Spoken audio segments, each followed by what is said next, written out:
Bismillahirrahmanirrahim. Assalamualaikum warahmatullahi wabarakatuh. Para kaum muslimin dan muslimat dimanapun berada, alhamdulillah kita teruskan kajian kita tentang puasa. Sore hari ini kita masuk kepada syarat sah puasa. Ya.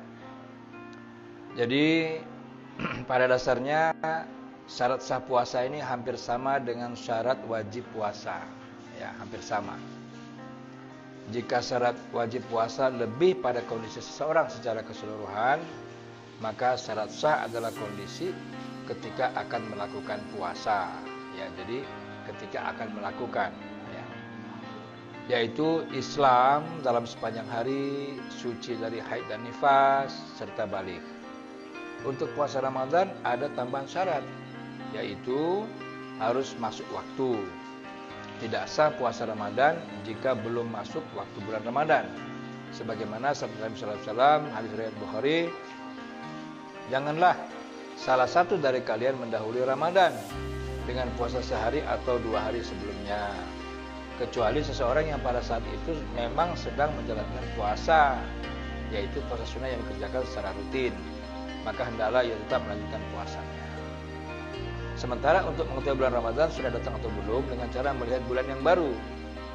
Allah SWT berfirman dalam surah Al-Baqarah ayat 185 yang artinya, karena itu barang siapa di antara kamu ada di bulan Ramadan maka berpuasalah. Ya.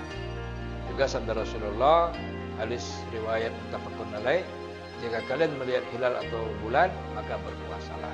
Ya. Jadi tidak disyaratkan agar masing-masing orang melihat sendiri-sendiri hilal tersebut. Jadi enggak, kita udah hilal puasa, enggak. Ya. Jika hilal Ramadan telah dilihat oleh orang yang kesaksiannya bisa diterima, maka wajib bagi kaum muslimin untuk berpuasa. Persyaratannya cukup ya seorang yang dewasa atau balik, berakal, muslim dan berpenglihatan baik. Orang kafir tidak diterima kesaksian hilalnya, sebagaimana dikemukakan Ibnu Abbas. Dia berkata, dan ini adalah hadis riwayat Bukhari Muslim. Ada orang Badui yang mendatangi Nabi sallallahu alaihi wasallam dan berkata, sesungguhnya aku telah melihat hilal Ramadan. Nabi sallallahu alaihi wasallam bersabda, apakah engkau bersaksi bahwa tidak ada yang berhak diibadahi melainkan Allah? Dia menjawab, benar. Nabi sallallahu alaihi wasallam melanjutkan, apakah engkau juga bersaksi bahwa Muhammad adalah Rasul Allah? Dia menjawab lagi, benar.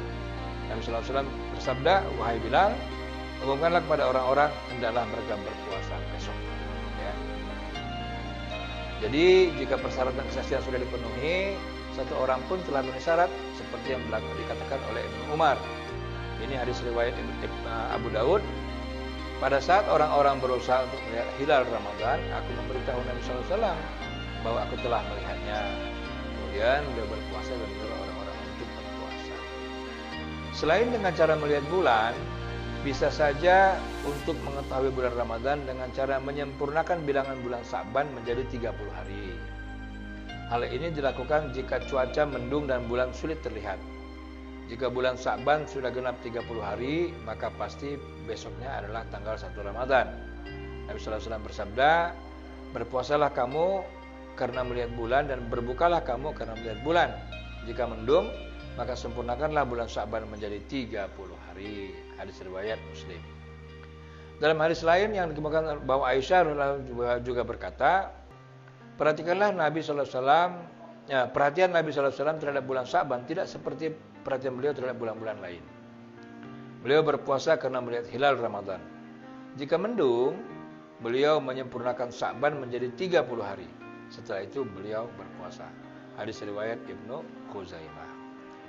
Dari keterangan di atas, maka ibadah puasa Ramadan tidak sah dikerjakan kecuali setelah terlihat hilal dimulainya bulan Ramadan. Jika tidak terlihat, maka bulan Sa'ban disempurnakan menjadi 30 hari. Ya. Pada hari yang meragukan ini, yaitu tanggal 30 Sa'ban, dilarang berpuasa. Dari Ammar bin Yasar, Rasulullah SAW bersabda, barang siapa berpuasa pada hari yang masih diragukan, hari ke-30 dari bulan Sa'ban, maka ia telah mendurhakai Abu Qasim, nama julukan Rasulullah SAW.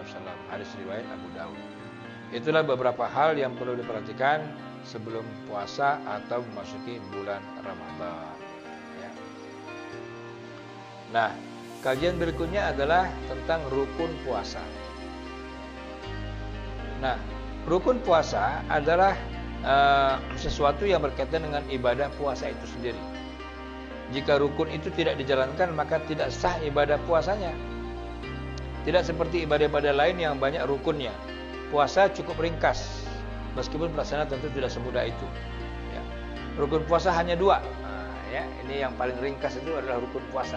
Ada 2. Pertama, niat. Ya, tanpa niat puasa seorang tidak sah. Ya, makanya menjadi kelaziman setelah akhir tarawih kita diajak oleh imam biasanya untuk bersama-sama berniat untuk besok harinya. Ya. Sebab Rasulullah SAW menyatakan bahwa setiap perbuatan tergantung niatnya. Ya. Kalau seorang tidak berniat akan puasa, maka sama saja ia tidak puasa, meskipun dirinya telah menahan makan minum dan apa-apa yang membatalkannya. Sabda Nabi SAW, barang siapa tidak berniat puasa di waktu malam, maka tidak ada puasa baginya atau tidak sah. Hadis riwayat Abu Dawud. Barang siapa tidak berniat puasa sebelum terbit fajar, maka tidak ada puasa baginya. Hadis riwayat Baihaqi. Jadi intinya sebelum berpuasa itu berniat dulu, baik di malam hari maupun di pagi hari sebelum terbit fajar. Berbeda dengan niat pada ibadah-ibadah lain yang pelaksanaannya bersamaan dengan ibadah yang diniatkan. Niat puasa boleh dilakukan jauh sebelumnya, yaitu di malam hari. Waktunya dimulai dari masuk waktu maghrib hingga sebelum terbit fajar. Namanya niat, adanya di dalam hati. Cukup dengan membatin bahwa besok akan puasa sudah cukup. Ya, jadi nggak perlu dilazimkan, nggak perlu diikrarkan. Dalam hati aja kita, saya besok akan berpuasa dalam hati, tapi itu sudah cukup. Ya, niat juga tidak secara khusus dinyatakan baik dalam hati maupun lisan. Jika kita melakukan sahur untuk puasa besok, berarti sahur tersebut sudah merupakan niat baginya untuk berpuasa. Di Indonesia lazim dilakukan niat puasa Ramadan besok hari bersama-sama dengan imam ketika setelah selesai sholat witir, ya, yang tadi saya jelaskan. Niat puasa yang harus dilakukan sebelum memasuki fajar adalah puasa wajib, yaitu puasa Ramadan, puasa qada Ramadan, puasa nazar, puasa kafarat, puasa fidyah haji. Wajib. Sedangkan untuk puasa sunnah, niat boleh dilakukan setelah fajar terbit dengan syarat sebelum matahari tergelincir atau zuhur. Dengan catatan ia belum melakukan sesuatu yang membatalkan puasa, sebagaimana dilakukan Rasulullah SAW yang dilakukan oleh Aisyah. Ya. Pada suatu hari Rasulullah SAW bertanya padaku, "Wahai Aisyah, adalah sesuatu padamu yang dapat kumakan?" Aku menjawab, "Tidak ada ya Rasulullah." Kemudian beliau bersabda, "Kalau begitu aku akan berpuasa." Kemudian beliau mendatangi kami pada hari lain, kami berkata, "Kami telah diberi makanan yang terbuat dari kurma dan tepung." Beliau bersabda, "Berikanlah kepadaku, sungguh aku telah masuk pagi dalam keadaan berpuasa." Beliau pun lalu makan. Hadis riwayat Muslim. Jadi kalau puasa sunnah boleh berpuasa pagi harinya sebelum zuhur, tapi dengan catatan kita belum makan belum minum, ya, atau belum berhubungan suami istri. Dari hadis di atas dapat diambil kesimpulan bahwa untuk puasa sunnah, jika sebelum fajar belum berniat, ia boleh meneruskan puasanya. Jika seorang boleh tidak menyempurnakan puasa sunnahnya, maka boleh memutuskannya dan boleh berbuka seperti yang dilakukan oleh Rasulullah. Niat untuk puasa wajib harus dijelaskan jenis puasanya, ya, atau ta'yin namanya. Apakah puasanya puasa Ramadan, atau puasa qada, atau puasa nazar, atau puasa kafarat, dijelaskan puasanya apa ketika berniat. Sedangkan untuk puasa sunnah sesuai dengan harinya, puasa Senin atau Kamis, puasa Daud, puasa Asyura, puasa Arafah dan sebagainya. Ya, yang pertama niat tadi, rukun puasa. Rukun yang kedua adalah menahan diri. Rukun puasa setelah niat adalah menahan diri dari hal-hal yang membatalkan puasa. Seorang yang berpuasa harus menahan diri dari apa-apa yang dapat merusak puasanya, mulai dari terbit fajar sampai dengan terbenamnya matahari. Sebelum fajar terbit, yaitu ditandai dengan azan subuh, maka seseorang masih boleh makan minum dan hal lain yang tidak diperbolehkan ketika berpuasa. Hal yang salah dipahami di sebagian masyarakat Indonesia adalah waktu imsak. Beberapa masjid dan stasiun televisi menyiarkan waktu imsak kira-kira 5-10 menit sebelum azan subuh. Itu biasanya kan. Sebagian masyarakat muslim masih menganggap waktu imsak adalah batas akhir seorang boleh makan minum. Padahal yang benar adalah waktu subuh. Ya. Jadi waktu imsak itu masih boleh makan, masih boleh minum. Yang enggak boleh itu waktu subuh. Sebagaimana Al-Baqarah ayat 187 yang artinya makan dan minumlah hingga jelas bagimu perbedaan antara benang putih dan benang hitam, yaitu fajar. Begitu masuk waktu subuh, maka semua yang dilarang dalam berpuasa harus ditinggalkan hingga azan maghrib. Ya, jika hal tersebut dilakukan, maka batallah puasanya kecuali orang yang tidak tahu. Ya, seperti seorang yang menganggap sudah masuk waktu maghrib sehingga ia berbuka, padahal waktunya belum masuk.